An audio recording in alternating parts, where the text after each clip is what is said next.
What is going down, everyone? It's time for Mojobreak.com, the hype, and a lot of stuff to talk about. We have an electric hockey game that happened yesterday. We've got flawless football coming out this week. We've got some previews of Topps Chrome football.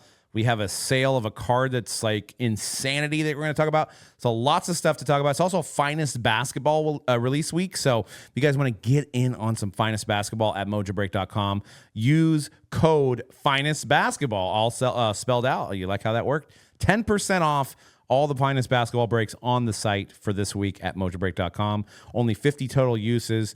And because hockey is so hot, we're actually going to be doing a free 3-box break of Upper Deck Series 2. So follow the link in the description on the YouTube or the podcast description to get into that 3-box break. I know I will be chasing some Michael Misa for the Sharks, the next and up-and-coming guy to complete the trifecta of young dudes on the Sharks. So I'll be going for that. But 5 a.m. yesterday on the West Coast, USA, Canada, 46 years.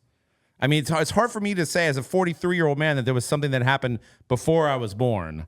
But in this instance, rare. A lot of us witnessed the first time the USA men's hockey team had won a gold while we were alive. First time that the Olympics that we won, that the Olympics had NHL players. Correct. I think 80 was collegiate players. Yeah. And 1960 in Squaw Valley, Lake Tahoe. I remember that like it was yesterday. I think that was also collegiate player. I don't even know if it was the same game, to be honest with you. It was 1960. Did they play it on ice? Did it actually have boards and a rink, or it was just out on a pond? In Squaw? In Squaw. It's a good question.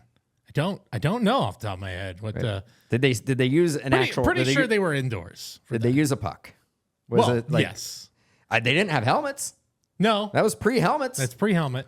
Pre-helmets. That is pre-helmet. Pre-helmets. That is true. And we're going to get into some of these cards of obviously Jack Hughes with the golden goal. We have Connor Hellebuyck. We also have Connor McDavid and Celebrini cards to get into later in the show. But what was really cool about it is, coming off of football, and everybody has their football team, but, majority of the people I knew were all going for USA. So it kind of brought people together. I mean, in a sense that everybody was rooting for USA. That is, on our soil here. Obviously, Canadians were going for their team, but it was cool to see a lot of people having common interest on social media for this game. People like Portnoy, who likes the Patriots, and he's a Boston fan. He was going for USA. You have all these walks of life that have their own sports teams, but we're coming together for this. So it was awesome to see. A lot of casual fans tuning in. Jack Hughes' post-game, right after he scored that goal, was absolutely electric, and I heard that guy is usually not very excitable in interviews. I haven't followed the Devils much, but that was like a very inspiring speech right after the game, right in the moment. Mike Tirico had a really inspiring talk after the game. I loved the Mike Tirico post gold medal speech. You know what? It goes viral every once in a while when Bob Costas, after the Bulls won ring number 6, and sort of his summation of the MJ era, and he's like, and now it may all be coming to an end. We may never see this again. It kind of gave me those vibes of this is as good as it gets.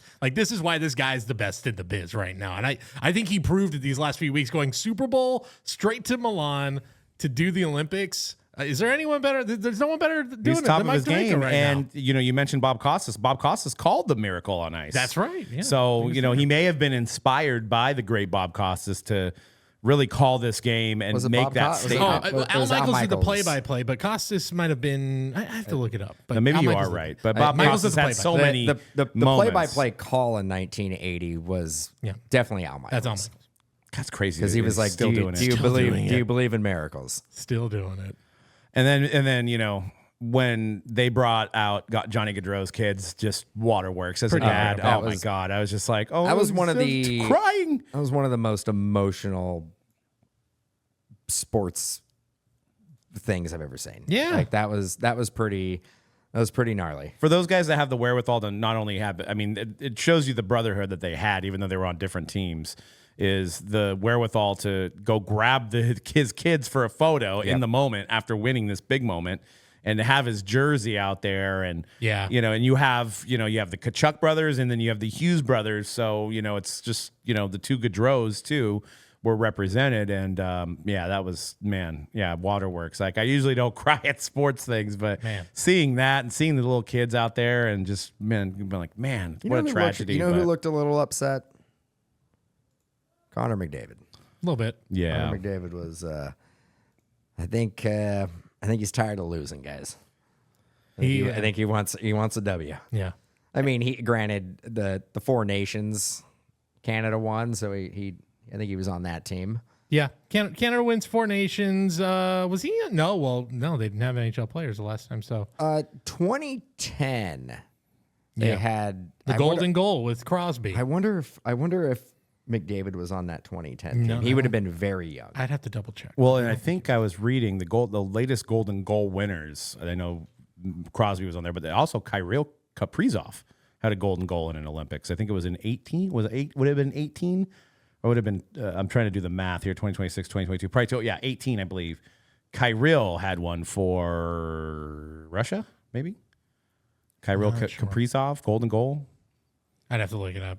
Connor was not on that team, by the way. He was not on 2010? As I suspected. Yeah, he was not there. He was not on that team. Not on that team. Not on that team. Also, I have to double check. I'm trying to find this. Has there ever been a time where both men's and women's U.S. hockey have simultaneously been the champions, the Olympic champions? And I can't figure. I'm trying to find the last occurrence. And the women's team beat Canada, right? And they also beat Canada on a goal in overtime in one of the best. I mean, that move too, the outlet pass from way deep to the tough week to be Canadian. Chris Berman whoop move. Yeah, it was pretty incredible. Just tough. A lot of Molson being consumed. Tough. Oh yeah. And Blabot Blue. Oh yeah. But the USA women's team has been pretty dominant for a while. They have been good, yes. Canada. I really think the men's Canadian team going into this Olympics 100%. was probably like a juggernaut. There's zero chance that we're going to lose. Right. Yeah, they were an absolute juggernaut that was not going to be stopped. Look, all it takes is one game. And the thing is, it's not like USA Hockey is a bunch of slouches. It's like it's easily the second best team in the tournament. There's a ton of superstars. And look, both teams barely got there. I mean, the U.S. team almost lost to Sweden. They needed an overtime goal, and I do believe Finland for Canada. Canada barely beat Finland. By the way, this is as far as I can tell, this is the first time that both U.S. Men's and women's hockey were simultaneously the champions. So pretty cool. Pretty cool. You look like a bobblehead over there because your camera keeps moving. I know. I just noticed that too. Yeah, here we go. We're going to go to the magic of editing now. People probably didn't notice it before, but we'll get you a little camera stand for there that. You go. That's better now. But Connor McDavid's got to be he may be the only one in history. I don't think this is ever going to be topped to win an MVP in a losing Stanley Cup Finals and to win the MVP for the Olympics on the silver medal. He's got to be getting sick of that. That sucks. He's got to be getting sick of that. I don't know why they gave him the MVP. I mean, he had the most points by far. He was the best player in the tournament. But Connor Hellebuck, I think it's Hellebuck, right? I don't think it's not. I think that's how it is. I think it's Hellebuck, yeah. I think it's Hellebuck. It's from Northern California. Which is crazy because if I would have thought that he's not, but I would have thought he was Canadian. He's from Michigan. I know, but I didn't know he was an American player. Did you? No, I'm sure when we did the breaks back in 20, actually he was the same rookie year as Connor McDavid. We probably went like Hellebuck. Like we probably said the name wrong about 15 maybe times. Early on, but he's been one of the best goalies in the NHL. Yeah. 2-time Vezina winner. And he's pretty good. And before we get into some Jack Hughes talk, like I was a big fan of watching Alysa Liu, man. I'm not usually a big like figure skating guy. My wife loves it, but like we got to watch her, final free skate performance, and her story is something that's incredible too. I mean, she was kind of deemed the next one when she was like 9 or 10 or whatever it was. Yeah. Her father got like kicked out of China for being like a spy or something like that. Or like espionage stuff. He was a big political protester in China and defected here, basically was a single father of four, I want to say 4 kids. Yeah, all surrogates. Yes. All surrogates. And he holds 4 degrees. He has a law firm. Pretty nuts, his story. And then to have and spent millions of dollars to make sure his daughter could become what she just became. And she retired in 2022. And if you kind of read between the lines, I think she felt the pressure of not only, I guess, China was trying to recruit her and throw some stuff out there. Like, I don't know exactly the story. You can Google it, but like, didn't want her to participate on the U.S. because she was so good. Also, I think she was being controlled on like what music and what she has to wear. And so she said, you know what? I'm retiring. She retired at 16. People are like, what the heck? And then came back and did it her way. Her hair, her style, her music, her coaches that she chose. And, she's from the Bay. So I got to love it. She represented Mac Dre on one of the posts and mentioned a lot of how she loves the Bay Area. And just kind of like a bright spot in that thing. Like you kind of seen that, even back in like the Nancy Kerrigan days and the Brian Botanos. You've seen like kind of the same style of skater. And she kind of just is a little different to, bring some refreshment to that. And her cards are going up. She's got a redemption auto in Topps Chrome Paralympics. This is always the thing with that product. Right when we were ripping, I went, people are like, you're going to be somebody. You always sleep on it a couple weeks before the Olympics. And then right when the Olympics ends, everybody's like, oh, I like this person, I like this person. And I'm sure if you look right now, it's probably, those boxes are probably hard to come by. So, yeah. We actually don't even have any hobby. We just have blasters because I was looking at it too. I was saying, I bet you these are going to go up, but we're out of them. So, yep, exactly. Yeah, I think there's a 1-of-1 refractor that just sold for about $2,750. I'm looking here. She had some PMGs in Skybox from 2022. Those ones are starting to, I think a recent sale about 800 on those. So yeah, look for Alysa Liu in like Skybox. If you're looking Upper Deck, if you can find some Topps Chrome, US, the longest name of any product in hobby history. I believe it's 2026 Topps Chrome Winter Olympic USA Hope. No, I'm sorry. USA. It's so hard to remember. 2026 Topps Chrome USA Hopeful, USA Winter Olympic and Paralympic Hopefuls. That is the full title of that product. It's a long skew. It's a long one. But Jack Hughes cards are spiking. I mean, we've seen some recent sales. I mean, it's now he's cemented in the lore of anything USA hockey, which contributes to his cards. Rookie in 2019. You can see on Card Ladder, there was $177 spent on Jack Hughes in February 21st.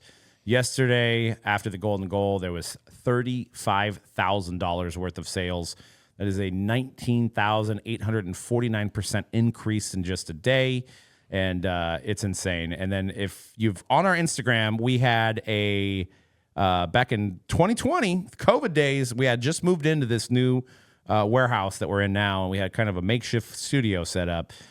Dan and me were both breaking, but it was Dan's turn. He pulled the Quinn Hughes, Jack Hughes dual rookie shield numbered to 2. And it took me about 2 hours to find the exact video because I had the great thing about iPhones, I don't know if you can do this on Google, is I can search the name in my photos, and I found all the Jack Hughes cards that were in my phone. And I was like, that card is awesome right now. I need to find out. And it took me 2 hours. My wife was like, are you still looking? I'm like, I got to find the video. But I came to the conclusion that you kind of had you've foreseen this.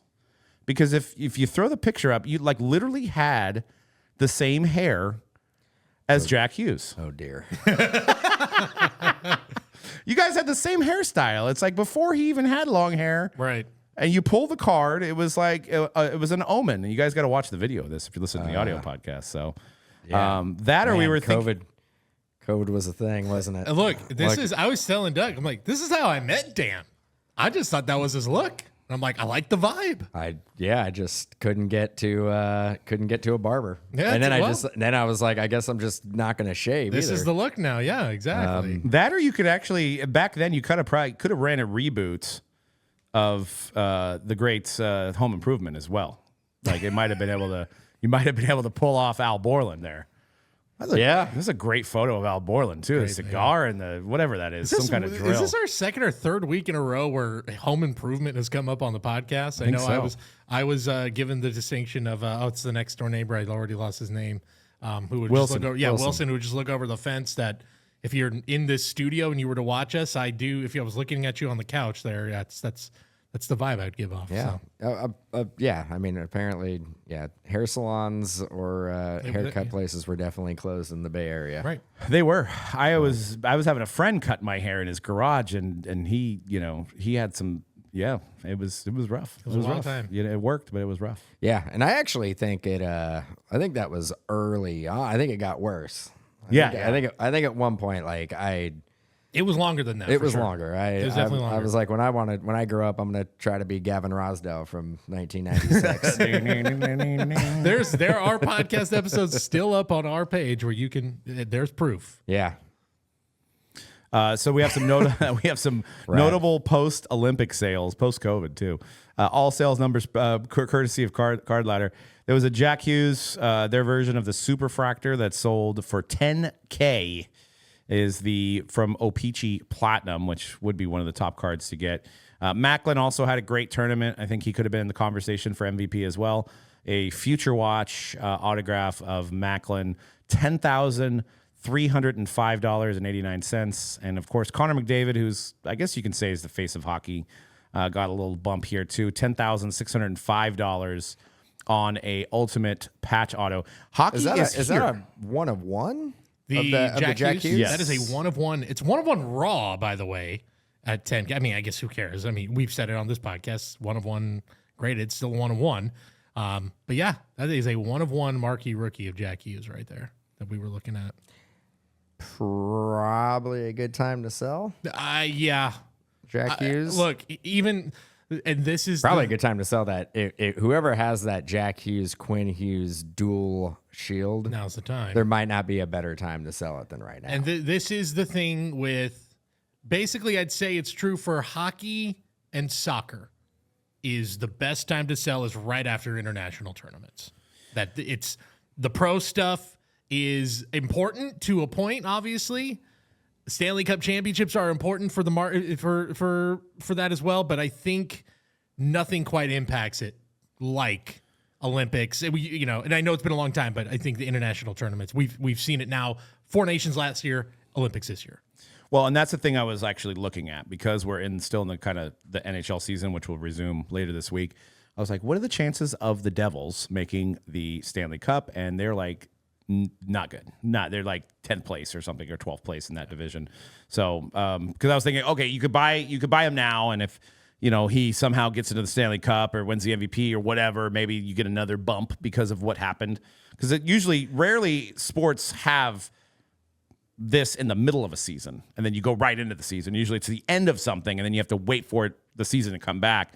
But we're going right back into hockey, so we're going to see these guys back on the ice. And Jack Hughes isn't the guy that's going to benefit from anything in this season. But Macklin might. Macklin might. Yeah. Exactly. I mean, I don't know if the Sharks are going to go on a Stanley Cup run, but there is. I think there's a good chance they can be a playoff team. Yeah, they did. It feels like there's been so much time since the season now, which is what, 3 weeks basically. It's been 3 weeks. It's only been 3 weeks, but it feels like 3 months. It does. And I forget, I think they lost for like 4 in a row going into the break. So they do need a couple of wins here. I think they're they're about 5 points back of a playoff spot right now.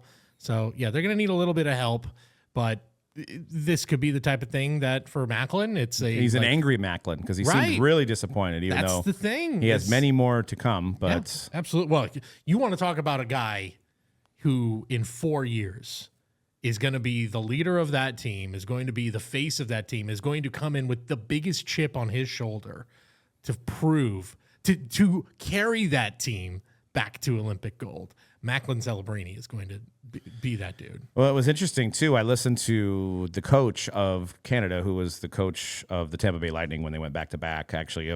Porter, I think his name is Porter. Don't quote me on this. But they asked him about Macklin in the press conference, and they said, what did you think about him? And he said, he's no doubt generational. He's like, the one thing that was interesting and why we played less minutes at the beginning with him is because he came out and he was doing flashy stuff, he said, which is fine in an NHL game. But when you're playing against all the best of the best, you can't really do that. You got to kind of stick to the fundamentals of the game. And he said it was phenomenal how he reacted to that criticism and really fell right in line with the line he was on and worked and made the team better.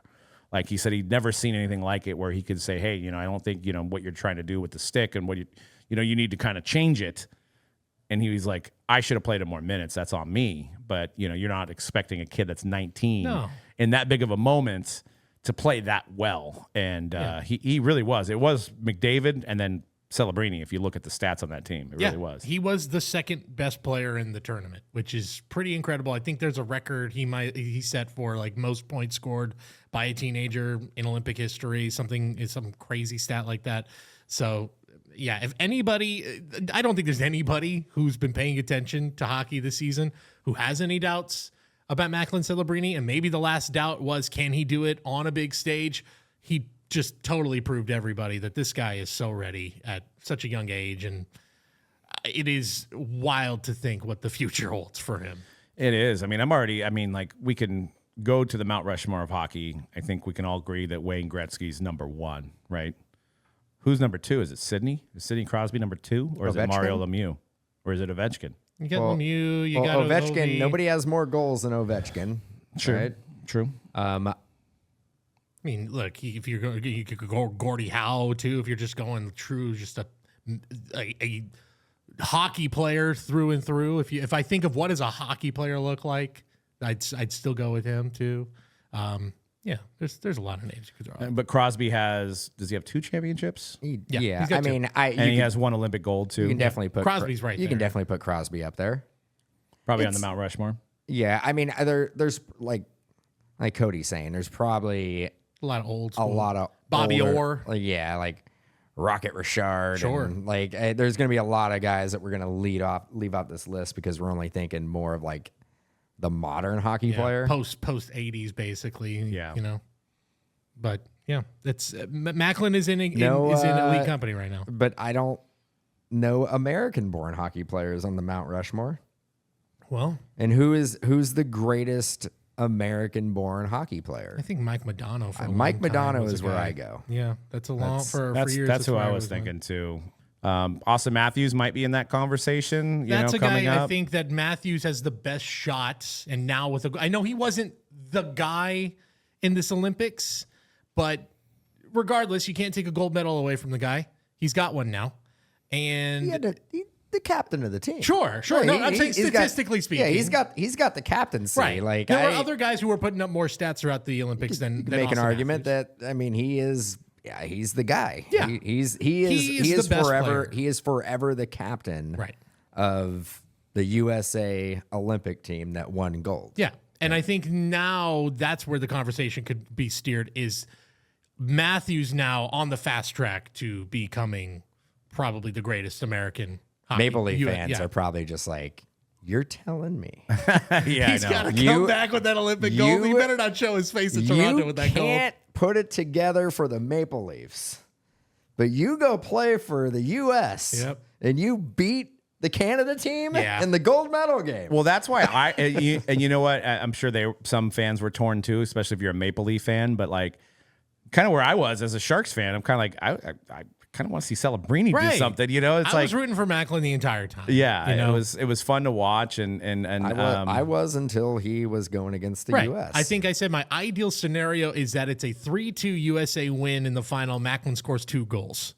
That would have been my ideal ending to the tournament right there. Well, I'll tell you this. It felt good. I bet on Canada. Because I knew I would win either way. I wanted USA to win. Right. Put my money on Canada. I might start doing this with the NFL. I might start betting against the Niners.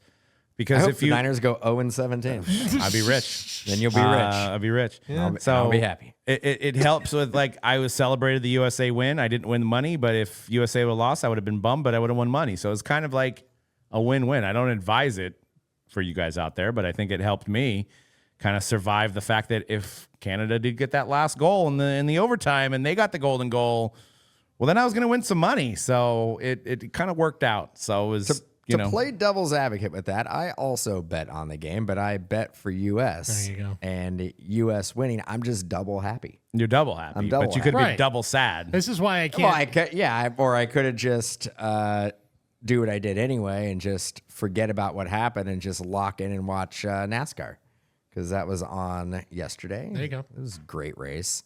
Tyler Reddick won again, 2 back-to-back wins. They went up against Olympics, huh? They were like, screw it. No, Final day the Olympics was over forever. I mean, this was on like. They do end they do end that final day pretty early. I think there was like maybe 2 more there was 2 more events after the hockey game No, ended. I thought the hockey game was the last hockey, event. and then there was a couple other ones. There was like a skiing event, and there was like 1 more. I can't remember the other. Yeah, Probably curling. Seems like every time I turned on TV, there was curling going on. A lot of curling. A lot of curling. Either Still don't get the rules. Either there's Neither do a I. lot Sorry to our of Canadian listeners. curling games or those curling matches last for 12 hours. Might be. Those guys got to have some pretty good wrists. We're talking shuffleboard, and girls. right? Yeah. They did a we're talking we're talking and I'm probably going to get destroyed here. But we're talking shuffleboard on ice, right? I mean, is essentially what we're but talking about. you don't go on the shuffleboard and try to Right. And like you, I I watched a lot because it was on. I watched a lot of curling. I'm not confident what those little brushes do. it looks great. I'm not sure if they're speeding the thing up or slowing it down or changing direction. I'm not sure. I think it's all of the above, Dan. I think it's literally like you're trying to make it go a little farther. You're trying to turn the direction. You got to take some ice off this way. You got to take some ice off this way. I don't know if it's taking any ice off. At some point, while they're in a 12-hour broadcast for curling, could somebody explain what the heck is going on? No. Yeah, they should have went over the rules. They usually do at the top, I feel like. But you're never watching it from the beginning. And there's you're always jumping in the middle. The toss is also this really dramatic, like on a knee push and a little spin. Yeah. And everybody does it the same exact way.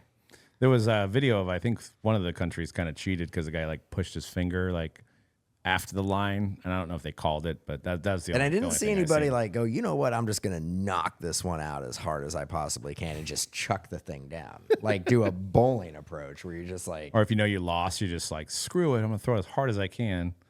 Ruin everything. Just not, weird and wacky. But yeah, a lot of very popular sport apparently. Yeah. Because it was all over the place. Yeah. So some notable other Young Gun sales from this hockey gold medal game. Jack Hughes Young Guns 2019 Upper Deck PSA 10 originally sold $12.25 for $96. Sold yesterday for $263. It was 3 times increase, and I'm seeing more selling for close to $300 now. Quinn Hughes doubled in price as well with his Young Guns, also from 2019. And the captain, we were just talking about him, Austin Matthews, 2016 Upper Deck Young Guns, $545 on the 7th of February, sold for $800 on the 22nd. Macklin Celebrini Young Guns, absolutely insane. The price on Macklin, I don't want to say don't buy it now because I think this guy is generational. Ooh. But almost a $2,000 Young Guns now, almost doubled in price since the beginning of the year. Connor McDavid's went up as well. He's close to $3,000 on a Young Guns, up from $2,100. And then Nathan McKinnon doubled in price as well. So all benefit from being on the center stage. A lot of people woke up at 5 a.m. to watch this game on the West Coast. I know it was 8 a.m. on the East Coast, still a little early. If you're in Hawaii, you just didn't go to bed and just watched it at 2 a.m. 2 o'clock in the morning. 2 o'clock in the morning. Hopefully the bars stayed open for you, knowing the game was going to be on. But, I mean, if you're looking at all these Young Guns, who are you guys going to invest in? And it's hard for me to not be a homer on this, but what do you guys see here? I mean, there is a little part of me that likes Austin Matthews for a lot of the reasons we said. I think he's on now a fast track to become the best U.S. hockey player of all time. Also, I kind of am like contradicting what I said earlier about like international tournaments are number one when it comes to hockey and soccer, but winning a cup with the Maple Leafs. Oh, that would be huge. Right. That is one where I'm like, that does absolutely take you over the top. I kind of like him despite the fact, I mean, everybody's up. So like, I won't, if you want to sell on any of these guys right now, I'm not going to totally blame you. Maybe not Macklin, Macklin still feels like at least a hold, because I just think there's so much more room left to grow. And but I guess buying, if I'm going to buy one, I guess I'm going to go Matthews. And yeah, you're right. Also, Macklin is also, I think that price still does go up eventually too. Yeah, I mean, I look at that, and I think the obvious and the one that like really jumps off the screen for me is the price increase of Quinn Hughes. Quinn Hughes is a defender. He plays defense. Right. That generally isn't a position that gains a lot of notoriety from the hobby. I probably sell to Quinn Hughes. I agree with that. I think you're right. It's just, he's getting that. I mean, he played a good tournament as well. A great tournament. But yeah, I mean, you're not going to see a lot of Sports Center highlights of Quinn Hughes going forward like you would with McDavid or Matthews or Celebrini. Macklin, looking at his price at $18.99, and then you see Connor at $3,000. I mean, it's going to be hard for the Sharks to win a cup because we've never won one. I mean, does he become Connor McDavid without winning a cup? Does he Connor McDavid became Connor McDavid without winning a cup? Right. I'm saying, but if Connor McDavid had a couple cups under his belt, is this a $4,000 card, $5,000 card? But the Connor McDavid, I mean, you go back to when he was a rookie, that was still like an $8,000 to $1,000 card. True. Like Macklin, when his Young Guns came out, you can get him for like $150. Right. Yeah. So, and I think too, because we were still in the Connor Bedard, like we were still kind of just getting over that. And I don't know if people were quite in the right headspace to be like, well, I guess we got another generational guy. No, we weren't thinking that. Well, with Macklin, even that draft, it was like he's good. He's going to be obviously the consensus first overall pick, but it's not a generational draft. Bedard is still better if we're going to compare the two. That's how Why did Bedard not play? Is he a USA player? No, he is. He would have been Canada. He would have been Canada, and he got left off, and Macklin got put on. They're really good. I mean, they're so stacked, right? And you can't have all the players that are good at doing the same thing, right? They needed to have like some guys that were good at going across the boards and getting possessions and playing good defense even though they're a forward. Like they needed some other elements. So you couldn't just have a bunch of scorers on your team, right? Well, I guess looking back at it, Canada probably could have been like, well, we probably could. Maybe they could have used one more. Well, they didn't anticipate Crosby not playing and getting hurt. I mean, right. That was, and apparently, like Dan was telling me, I didn't even read this, but Dan was telling me this morning that he's the one that decided to not play because he was like, I'm not. Clayton, was it Clayton Keller? Or, no, it's Sam Reinhart. Sam Reinhart is more valuable than me at this position right now because of how I feel. So. Yeah. Which is hard as an athlete to make that decision, and especially what is almost certainly going to be his last chance to play in the Olympics. Yeah, unless he plays at 42, but right. Probably not. I mean, happen. We'll know how banged up he was by how long it's going to take for him to get back into playing for the Penguins. Right. Yeah. I mean, in lower leg injury, hard for hockey players to really come back from. It's also such a vague injury like lower that. Body, upper body. Welcome to the NHL. They just designate a body part. I know, or like football's lower body. It could be a toe injury, or it can be a quad. It could be anything. Where it's like NFL's like fifth grade ACL MCL tear. Well, it's like you get very hyper specific. They break it down very very specific. Very very. Specific. It's actually maybe basketball uses the lower body designation. I've never seen it. But only in hockey. Yeah, and baseball they let you know. They let you know what it is. Yeah, exactly. It's also harder to hide it I feel like in basketball, baseball too. Like when you see a pitcher come off a mound and immediately scream in agony or something, or like go and point to the elbow, you go, TJ surgery coming. Yep. And this is probably the most we've ever talked about hockey on a show. And I think, I'm feeling like we're going to be talking about hockey a lot more these days because we're in like the heyday of all of these stars. I mean, people forget Connor McDavid is only 30. So if he could play another 10 years, You've got Macklin at 19. You got Bedard, who didn't even play in this tournament. You've got, all of these guys. You got McCarr. You got McKinnon. You've got Matthews. I thought it was great. Jack Hughes is only 24. Crazy. Right. He's only 24. I feel like he's been in the league for a decade. This is the thing with hockey is these guys come in, they're so young. They're like, again, 19, 20 years, 18, 19, 20 years old. And by the time they're in year 6, they're like 24. They're still like, they have their whole careers ahead of them. It's crazy because it's the complete opposite when it comes to football. Like running backs in their 6th year, it's like, yeah, that's it. Don't know how many more years they got left in the league. Yeah, they play 8 years and you go, hey, great career. Yeah, good, nice long career. 8 years. And you would like to go to the fact that like football is more physical, but is it really?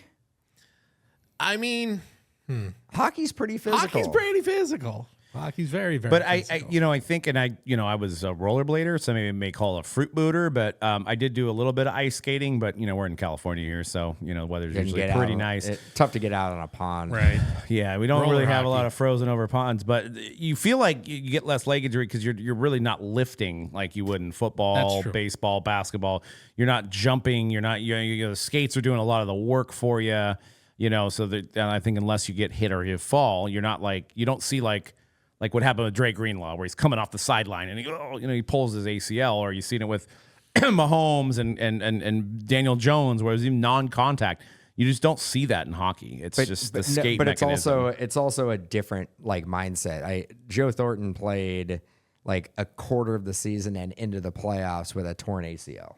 Yeah, he's just like, I'm just going to keep on playing. But I think if he was required to play football, he wouldn't be able to play. I think the fact that you could skate still on and like you maybe could favor that leg, and I'm not people are gonna be like, you don't even know what you're talking about. Really downplaying a torn ACL. Like you're all, oh dude, it's easy. It's tough to walk with shoes, but you may be able to skate because you're just moving you're moving. It's all in the thighs, right? It's all up in the thighs. I don't know. I've never taught anybody how to skate. Thighs. So I don't know. Assuming. Don't use your knees. Use your thighs. I think Joe's built different. I think hockey players in general. I mean, look, like Jack Hughes was like missing a couple teeth. That was from that game. It was from the game. Yeah. And it's just he's like, oh yeah, it happens. It's another day at the office. Yep. You just don't see that in any other sport.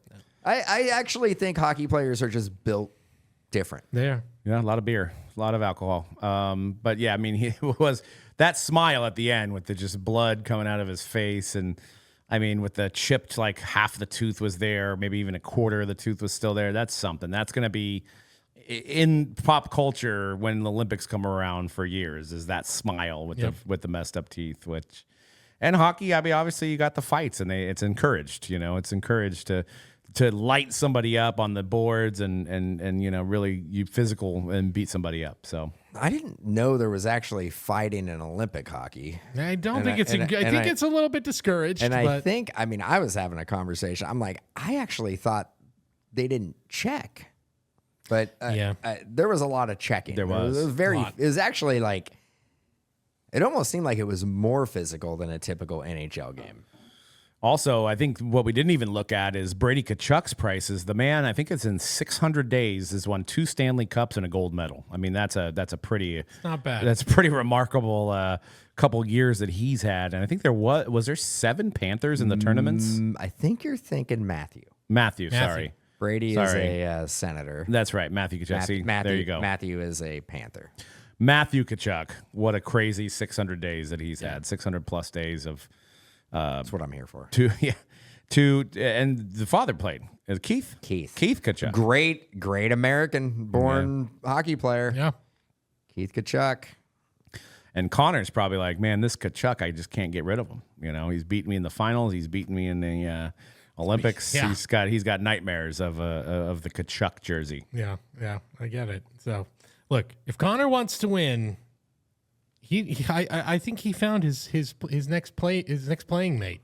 I know. I saw the rumors. Canada. I saw the rumors. Look, he's a free agent in 2 years. Connor to the Sharks. Just saying. I don't know. Wasn't it fun playing alongside Macklin? I don't know if It's pretty cool. Look, we've already got to the Stanley Cup and lost. Yeah, but I don't. You don't want that losing culture. Yeah, Look, I mean, if Connor wants to stop losing at the Stanley Cup, why not just pair up with the next Connor McDavid? It would be like when Gretzky came to the Kings, just kind of be like that, Unfortunately, that didn't work. Either, That didn't work, but I mean, it is a crazy game. You see Saturday, 1:00, Oilers Sharks in San Jose here, dude. That's going to be crazy. I see it more as a KD coming to the Warriors thing, although the Warriors did win one. But you know what? Pairing up the two best of a generation, why not? I just don't.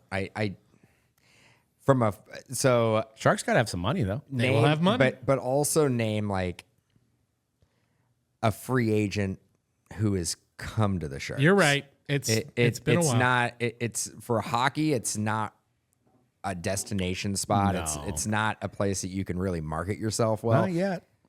Yeah. Things will change.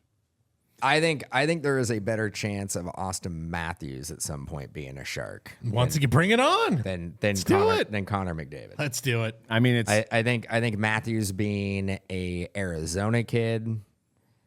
I love it. I don't know when his contract expires though, but bring it on. Maple Leafs might be like just you could. We'll trade you. And I heard they put a lot of money in the SAP Center recently too, remodeling it. They're going to, and they're not going. They're locked in for the next 30 years. They're not going anywhere. Sharks are not going anywhere. Yep. We'll do our best to turn this into a hockey town. We'll do it because we're on the tail end of Steph Curry. The Giants are going to be mediocre. When things are clicking, it's already. I think the Sharks have the highest increase of attendance of any team in the NHL this year. When things are clicking, this bar place was set pretty low. Cody. I'm just saying. When you go from 2 to 2 fans, right? No, I mean, look, like the San Jose fans for the Sharks have been there forever, ever since, '93 when they came to San Jose. I know they played a couple years at the Cow Palace, but that place was always packed, regardless of how good the team was. It wasn't until this last 5 years where the attendance did drop and off. Things got better because the team wasn't good. There was also, I think, fatigue of fans of like 25 years of every single year they get this close and they can't put it all together. And then when the bottom falls out, I think there is a little bit of a collective like, all right, let's reset. I also think it has to do with like the Bay Area, and at that point, Warriors the Warriors on fire. Were very good. Niners were they play the leagues basically run at the same time, so it's no coincidence that when the Sharks were selling out every game and were doing really good, the Warriors were actually really bad. Right, and now it's tides are starting to turn as we get to the tail end of Steph's career.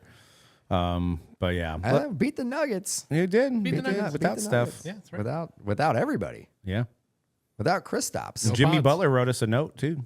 Did you see that? Jimmy Butler. We're season ticket holders for the Warriors, and he's like, "I'm fully committed to come back, and I appreciate your." I hope he does. Season tickets. This is my words, and it was.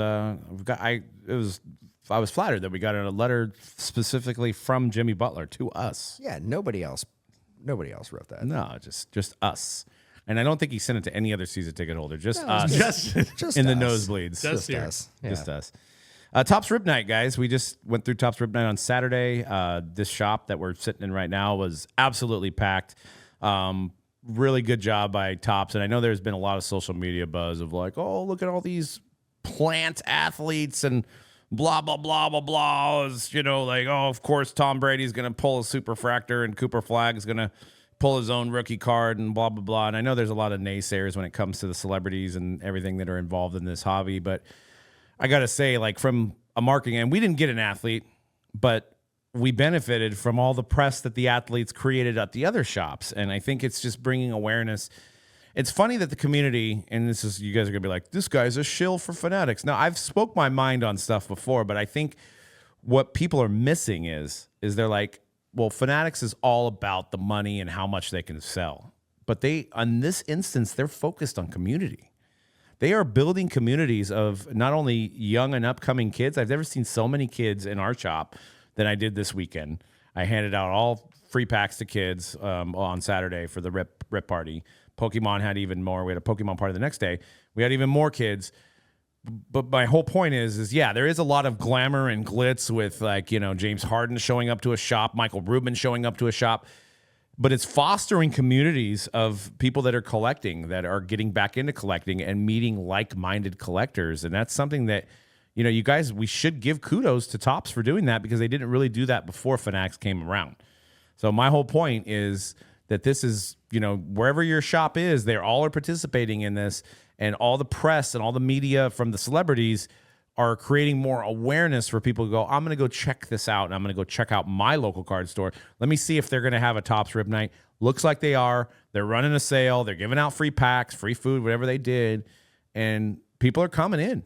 And say what you want to say about loaded cases and Fanatics doing all this and, all the stuff that people are pulling and it's rigged and all this. They don't have to care about the shops. They don't, but they are. They're caring about the shops, and they're bringing people in to do what Dan loves to say, face-to-face commerce. And that's something that's fallen by the wayside these days, is bringing a community in to celebrate and have fun and rip some packs and enjoy like something positive in life, really, right? I mean, we could be doing stuff that's not positive, but we're getting these people in to kind of talk to each other, hang out, rip packs, root each other on, and it's awesome to see. I got to say, another good job, another good event for Topps. Absolutely, yeah. We actually Friday, Saturday, and Sunday there essentially was either a release or an event. All 3 days. I would say we probably had, if you add all 3 of the days, maybe 2,000 people coming through the doors. Yep. It was pretty remarkable. On the Rip Night, place was packed. All of our seating areas were packed with adults and their kids, and everybody's just ripping packs. And I mean, good vibes overall. Yeah, totally. I think you were here were you here yesterday? You were here Saturday, right, I was Cody? here for the Pokemon party on Sunday. How are the vibes? And they were great. Good vibes. We had, we were talking about it throughout the day. We went, God, it's a great turnout. And we were thinking, boy, if the shop itself, we're like, the entire old side of the shop was packed. And then this whole side of the shop was also packed. It's like, boy, if this was, we would be like, we're going to have events where we're like, how did we survive without all the other side? Yeah. Because really, it was incredible to pack so many people in. Obviously, people are just, the Pokemon stuff is just getting bigger and bigger.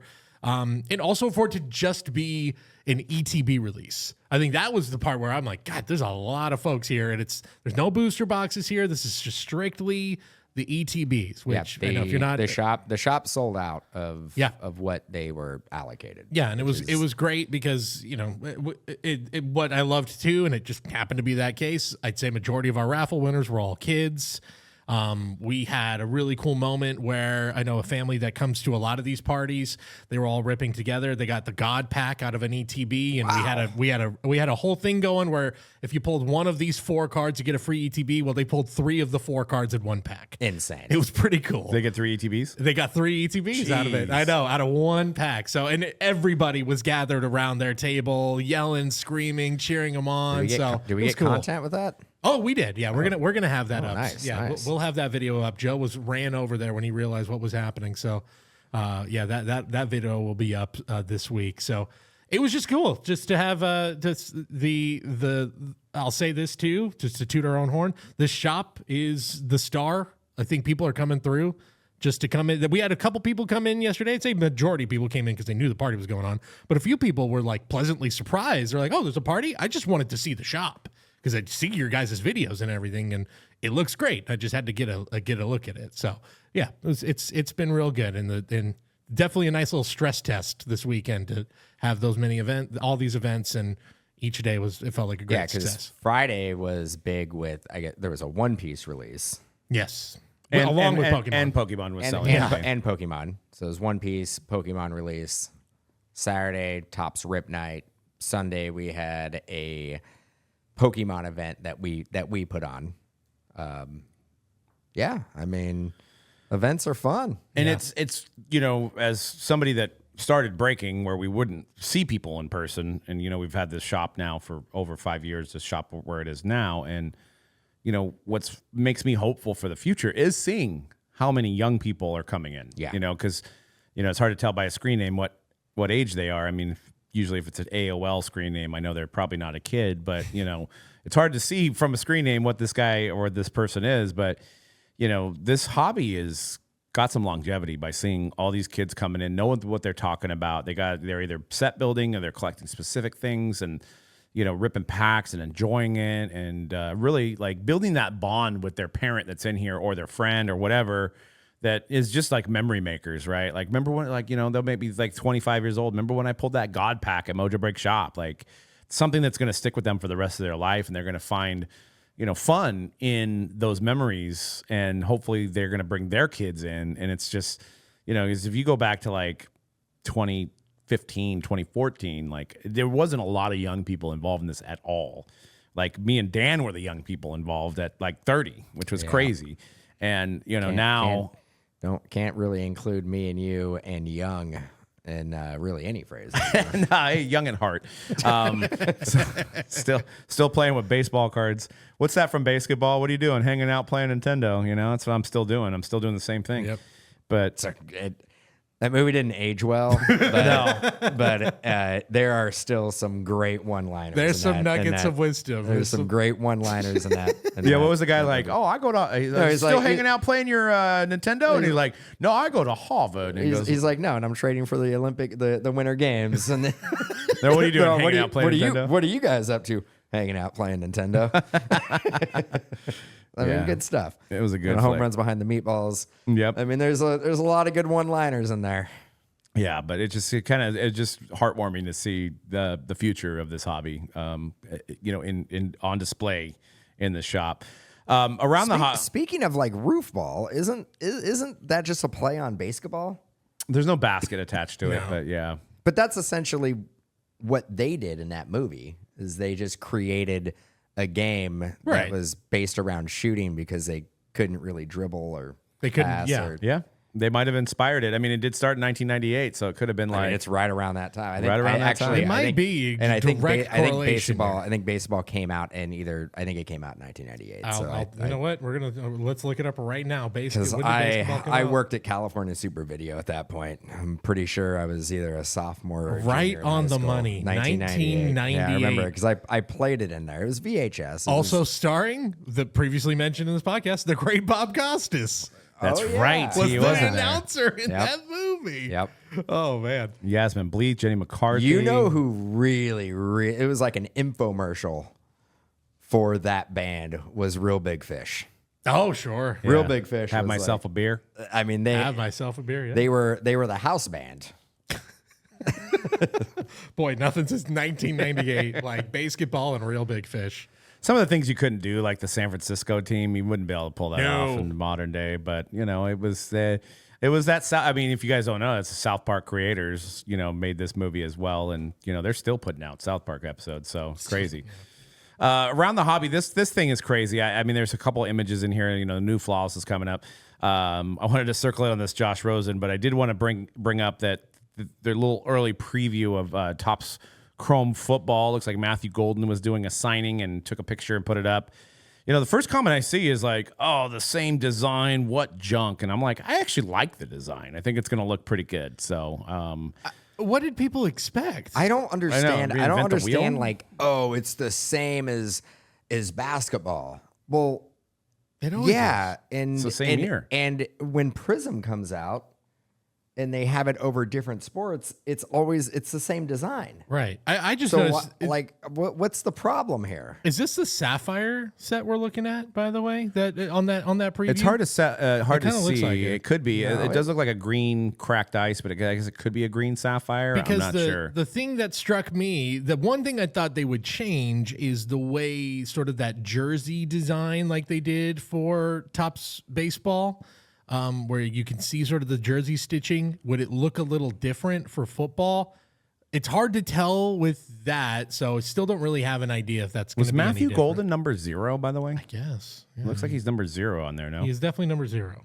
That's interesting. on there. Yeah. I was like, or did they not know when they made the cards what number he was going to pick? But yeah, people being surprised by this or like upset about this, like this is just how they have always done it. Well, that is the first thing we're going to be upset with. The next thing that we're going to be upset with is obviously going to be price. Yes. Yeah. I mean, it's gonna be crazy because it's gonna be. I could see the campaigns now. Topps Chrome's back, first time in 10 years because 2015 was the last one. First time in 11 years, actually. 11 years, it's making its return, and Tom Brady's gonna be back in product, and who knows? So so Jackson Dart rookie autos.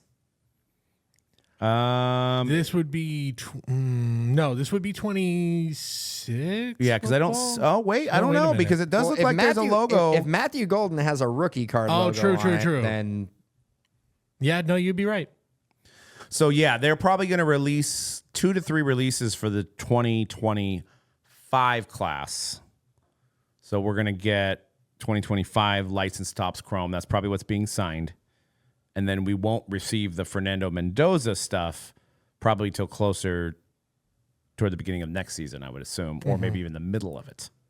Right? Is that what we're thinking? I would imagine. Yeah, they'll probably have say like after the rookie photo shoot. yes. I'm assuming there will still be a rookie. You're photo probably shoot. going to get your flagship Topps football. I would imagine. I don't know. beginning of the season. August, September. Yeah, and then Topps Chrome. I don't Probably know when. closer to December. Yeah, exactly. Yeah, but this is coming out, I believe, it's slated for April, right? Right.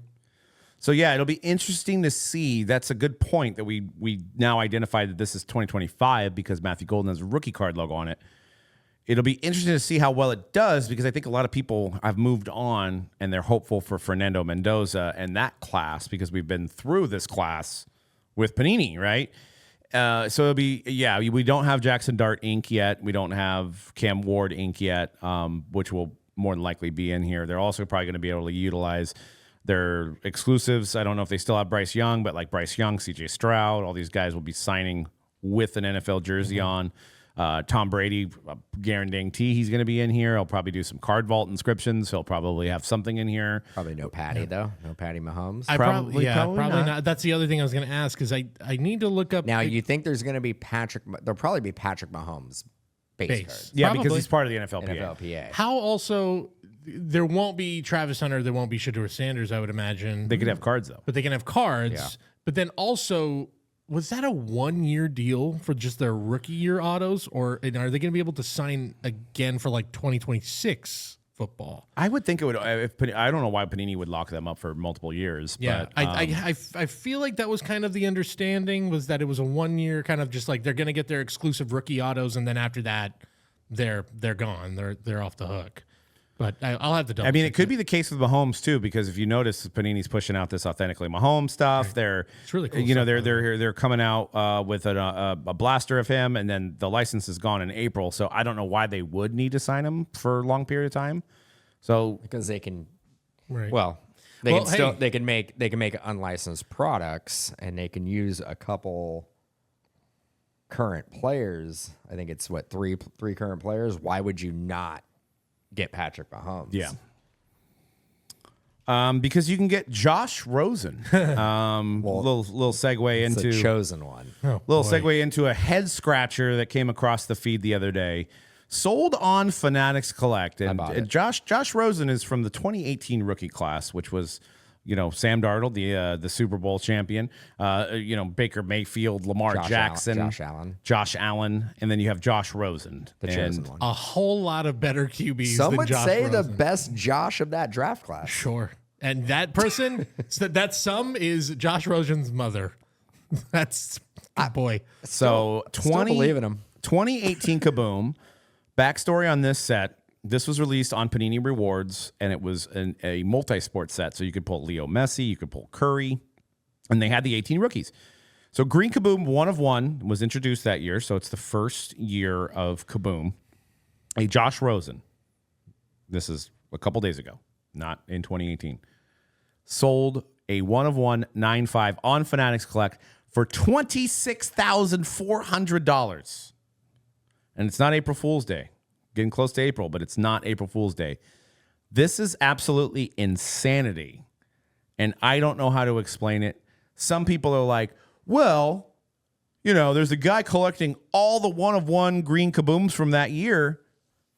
Well, then that doesn't explain why it went to $26,000. There has to have been at least two people to cause the bids to go up to $26,000. True, and there can't be two people trying to complete the sets. I guess there yeah. could be, but Yes, they're competing against each other. Tough. I just feel like at one point you've lost the plot. If you're selling for if you're buying for $26,000, there should be a point where you go, look, I want to complete this set. I wouldn't want to complete it that badly, but again, whoever bought this card has so much money to burn that it's also could be ridiculous. a huge fan of UCLA. Could be Josh Rosen himself. Could be the chosen one. Could be him. Or could be like, look, 2018, maybe he catches on somewhere. Maybe he goes to the what's the spring league? Oh, yeah, the USFL. Yeah, I think or whatever, UFL. I UFL, can't he goes to the remember because it's UFL also XFL now. or maybe like he ends up on a squad somewhere. Maybe he's the next Sam Darnold. Right. Do you think somebody could have just like thought it was Josh Allen? Like by mistake? That's the only other explanation here. I got a couple reactions from X, informally known as Twitter here. Somebody says literal money laundering, which kind of feels like the best explanation I've heard so far. Another person saying this has to be Josh Rosen himself or his family. The thing I also found was, basically a couple people kind of explaining what we were talking about. Here's one user says there's so many people who are too hung up on the Josh Rosen part of this. Green Kaboom collectors are laser focused on one thing and will pay whatever it takes to get them. No one understands this is not a purchase of Josh Rosen. It's a bet on the insert and Green Kabooms as a whole long term, specifically 2018. Whether they're right or not will be decided down the line. Well, I can tell you right now, they are wrong on this one very particular purchase. It's a quarterback. Sure. It's a quarterback-driven hobby. If that's the case, then I think we've got it figured out for Panini. They just need to come up with a set of, like, we could do school supplies. We could do the Green Kaboom pencil. Yeah. We could do the Green Kaboom eraser. You know what I mean? And then you just make a set. And if that's the theory, then it doesn't even matter what's on the card, right? So you can go into the refrigerator set. You could have the old sandwich, the old mayonnaise Green Kaboom. There's just so many possibilities if that's the case and the player doesn't matter on the card, right? And they own the rights to the Fortnite franchise for collectibles. Like, that's just make all the Fortnite characters into Kabooms. Done. And this is what could be scary for these Kaboom collectors is Panini without the license, and bless their heart, they tried their hardest to keep the license. They can just start making Kabooms of anything at this point. So if you feel like, I'm protected by buying the 2018 first year Kaboom that's licensed, and it doesn't matter who the player is, what happens if they just start making Kaboom specific products of everything and anything? Kind of like, old Upper Deck enthusiasts get mad that, Exquisite is in Goodwin now, or SP Authentic is in Goodwin, or Black Diamond is in Goodwin sometimes, like because they don't have the license to make the Exquisite stuff. But you're going to put it in a $100 box, and you're going to have a high end set. But Panini can start doing this with Kaboom. Upper Deck's they've reintroduced PMGs, right? And it hasn't hit, right? Yeah. It doesn't have the same appeal as the PMGs from back then. I think all this is. At the end of the day, it's all based on these like super short prints. It's kind of based on the PMG like mentality where like I get in this green Kaboom. It doesn't matter that it's Josh Rosen. It matters that it's a 2018 one-of-one green Kaboom. It doesn't matter who it is.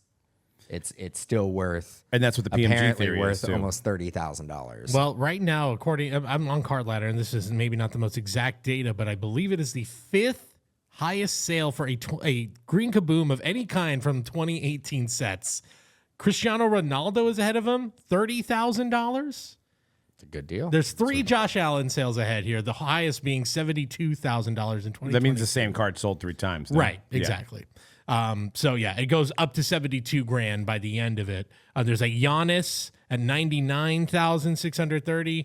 And then you've got a Clay Thompson, that's over 110,000, just about $111,000. So, yeah. How does Clay outsell weird. Josh Allen? That's also weird to me too. How does- well, it's clearly someone is because the Allen has not sold since why is 2022. Ronaldo only $30,000? Right. It kind of sounds like throwing all these prices around Ronaldo. That's a steal. The Clay sold in 2025. The Ronaldo sold in 2022, as did the Allen all 3 times. So the Allen has not sold since. So in 3 years, Kabooms have 100x'd, basically. Basically. Is the consensus. Because, I mean, if you go with the theory that a Josh Allen is $26,400 as of 2026, then that Ronaldo card probably should be $500,000. Yeah. But we're talking, these are all one-of-one Kabooms. Yeah, all the greens are one-on-ones. Yeah. Right. Yeah. Again, that's the other thing this does, is it just absolutely, the market is going to be so skewed, so insanely skewed now by this one sale. Because this is the floor. I can't imagine there's a worse Exactly. player. I mean, maybe there is. Worse player to collect than Josh Rosen at this point. Doesn't this card sell, like, doesn't it automatically raise the price of a base Kaboom for Josh Rosen? No, because people don't want that one. There's no It's like, so $30 card. who knows? But my whole fear of this is fast forward to 2036, and Panini, let's just say hypothetically, still doesn't have the license for NFL or NBA. Are downtowns, Kabooms, uptowns, color blasts, and color wheels? They're not all going to last. Manga. Not all 5 of them are going to be as popular as they are now. There's going to be one set that people that decide is going to be the one, and you could be left holding the bag on this Josh Rosen because people pick downtowns over Kabooms, or they picked color wheels instead, or color blasts, or Prism Black color blast, or Obsidian color blast. It's hard to stay within the trend, I guess, unless you're buying all of them, but you're going to lose all that money on the ones that you bought, hoping you have the right insert that people want 10 years down the line. It's a weird and wacky world. But I do like Josh Rosen now. I always have. Yeah. So, fair enough. Yeah, we were kind of talking. I don't know why you guys got to sit here and bash my purchase. Okay. I'm a little now we know. a little upset about this. Well, don't know if it was the best use of $26,400, but It's debatable. ain't my money. It's debatable. So What team is he currently doing anything? no, I don't think so. I saw something that he was pursuing an MBA, so that might be. He's going to the NBA? Not NBA, but an MBA. M. Oh, okay. I thought he was to play basketball. He's going to the NBA. No. I like it. I can tell you, looking up Josh Rosen right now, this is the top story: is people being shocked that somebody's dropped $26,000 for a Josh Rosen card in the year 2026. Maybe He's 29. Yeah, I mean, he could still, you never know. Oh, he is a student as of 2024 at the Wharton School at University of Pennsylvania. There you go. Which Wharton, I know that is a business school, like the number one for finance and e-commerce. There you go. Yeah. So, all right. Well, there you have it. He's moved And he on. can probably throw the best ball in that Well, school. yeah, he I would mean, kill it at the company flag football game. let's say if Wharton decides to put together like a club football team, He's got some. they're going to be pretty good. Maybe he's got some years of eligibility left. I don't know. He really didn't get a shot though. He played never he did. 13 games. He was 3-10, in his 2018 season, and then obviously they drafted Kyler the next year and said, "See ya." So he didn't even get a second year to get better. Went to Miami, only played in 3 games, and then that was pretty much it. He was on the Niners. He didn't play. He's a great Niner, though. He went to Atlanta, and he had 11 passes.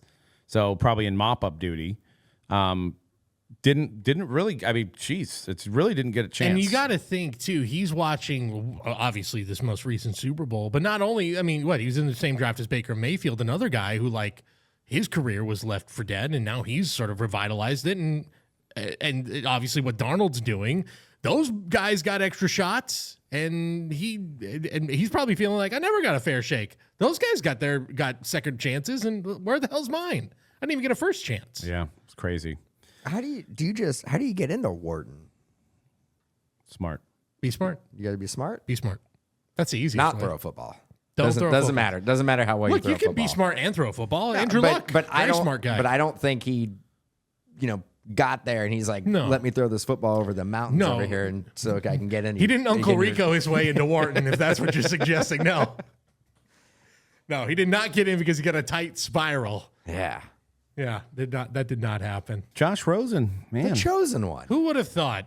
Yeah. Did you have that on your bingo card No. this year? In 2026, we'd be talking about a $26,000 Josh Rosen sale. I also do believe. What a time. I have a feeling that we've brought up Josh Rosen a lot on this podcast. Because we talk about the 2018 class, right? But yeah, and I don't know how many times I've talked about him.